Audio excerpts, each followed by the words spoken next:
बाबा जी की प्यारी सास संगत जी, आज पहले मैं जिस घटना का जिक्र करने जा रही हूँ वो घटना आप सबको वो नियम याद दिलाएगी जो नाम दान के समय हमें याद कराया जाता है, और आज भी हम उस नियम को जाने अनजाने में तोड़ देते हैं। घटना सुनने से पहले अगर आपने हमारा चैनल लाइक, शेयर, फॉलो और सब्सक्राइब नहीं किया है तो जरूर कर ले जी। साथ में बेल आइकन भी जरूर प्रेस करें जी, जिससे आपको बाबा जी की प्यारी प्यारी बातें पता चल सके।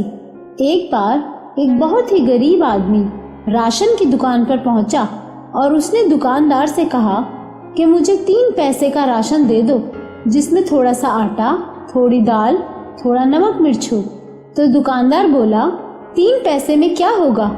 तो वो गरीब आदमी जो कि गुरसिक था, उसने दुकानदार से कहा कि 2 दिनों से बरसात होने की वजह से मैं कहीं काम पर नहीं जा पाया और ना ही कोई मजदूरी मिली है। बस जमींदारों के यहाँ कुछ बंधे हुए गट्ठर रख के आया हूँ, तो ये 3 पैसे भी वहीं से मिले हैं। मैं और मेरा परिवार 3 दिनों से भूखा है, तो जो भी 3 पैसे का राशन बनता है वो दे दो।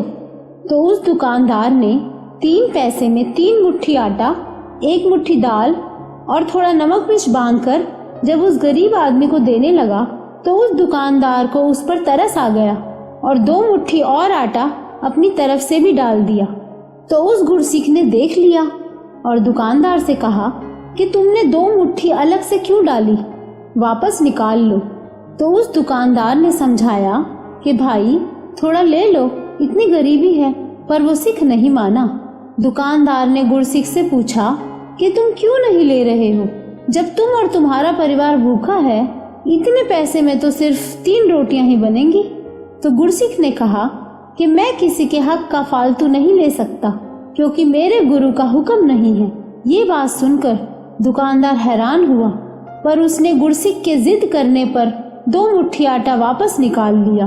फिर वो गुरसिक वहां से चला गया, पर दुकानदार ने सोचा ये कैसा इंसान है, क्यों ना इसके घर जाकर आज देखूं कि कैसा परिवार है इसका और किस हाल में है। अब रात के टाइम अपनी दुकान बढ़ाने के बाद वो दुकानदार उस गुरसिक के घर की तरफ चल पड़ा। रात का अंधेरा था, तो वो दुकानदार चुपचाप जाकर झोपड़ी के बाहर खड़ा हो गया और चुपचाप उस गुरसिक की बातें सुनने लगा। अब उस गुरसिक की पत्नी ने 3 रोटियां पकाई और कहती है, आप 2 रोटी खा लो और मैं 1 खा लूंगी।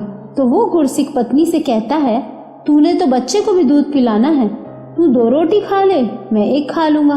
और दुकानदार बाहर खड़ा होकर उनकी बातों से बहुत हैरान हो रहा था। अब आगे का दृश्य देखकर तो दुकानदार बहुत ज्यादा हैरान हो गया जब उसने देखा कि बाहर एक साधु दरवाजे पर आकर खड़ा हो गया है और उस गुरसिक से कहने लगा कि मैं पूरा गांव घूमकर आ गया, पर किसी ने मुझे भोजन नहीं दिया। सुना है ये गुरु नानक के सिख का घर है और यहाँ से कोई खाली हाथ नहीं जाता।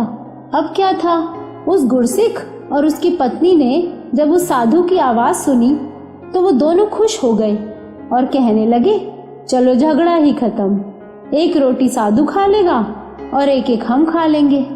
अब उन्होंने बड़े प्यार से साधु को अंदर बुलाया और 1 रोटी और थोड़ी दाल खाने के लिए दी। अब वो साधु जब खाने बैठा तो उसकी 1 रोटी खाकर भूख नहीं मिटी, तो उस गुरसिक ने दूसरी रोटी भी दे दी। अब उस साधु की उससे भी भूख नहीं मिटी, तो फिर उस गुरसिक ने तीसरी रोटी भी दे दी। अब ये सारा दृश्य दुकानदार ने बाहर खड़ा होकर देखा कि सारी रोटियां देने के बाद भी उस गुरसिक और उसकी पत्नी के चेहरे पर एक भी शिकन नहीं थी। उल्टा दोनों के चेहरे पर एक सुकून था, एक खुशी थी उस साधु को रोटी खिलाकर।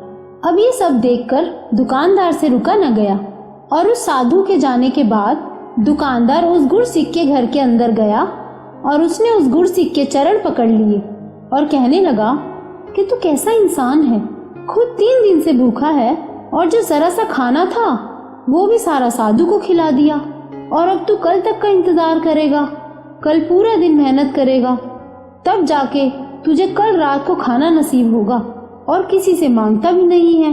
कौन है तेरा गुरु? अगर उस गुरु का सिख ऐसा है तो वो गुरु कैसा होगा?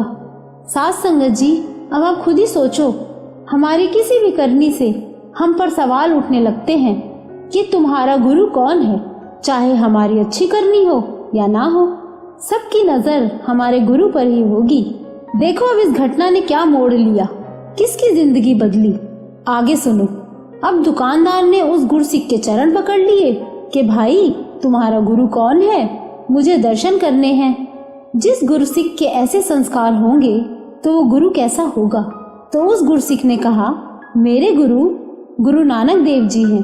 तो इस दुकानदार को बाबा जी के दर्शनों की चाहना पैदा हुई। और साथ संगत जी, आपको पता है वो दुकानदार कौन था? वो दुकानदार और कोई नहीं, भाई लैणा जी थे, जो आगे चलकर गुरु अंगद देव जी बने, वहाँ मेरे सदगुरु। तो बाबा जी की प्यारी साथ संगत जी, एक गुरसिक में क्या खासियत होनी चाहिए? सबसे मुश्किल कार्य ही यही है कि हम जो कहते हैं तेरा भाड़ा मीठा लागे, वो हमें करनी में लाना है। करनी में लाना आसान नहीं है, बहुत मुश्किल है, पर गुरसिक में वो खासियत होनी चाहिए कि मालिक के भाड़े को मीठा समझ के उसको माने। और हमेशा यही अरदास होनी चाहिए कि बाबा जी हमें ताकत देना कि हम हर परेशानी का सामना सूरमा बनकर कर सके, कभी घबराए नहीं और मालिक का शुक्राना हर कदम पर कर सके। गुरसिक ऐसा होना चाहिए कि दूर से निकल रहा हो तो लोग कहें, देखो वो जा रहा उस गुरु का शिष्य। गुरसिक में वो क्वालिटीज होनी चाहिए कि वो हक हलाल की कमाई पर ही निर्वाह करता हो, किसी की निंदा ना करता हो ना सुनता हो, किसी को बुरा भला ना कहता हो, मालिक के हुक्म की सख्ती से पालना करता हो, अपने हर रिश्ते में ईमानदार हो और गुरु के भाड़े में रहे। और सबसे जरूरी, भजन सिमरन को पूरा वक़्त दे।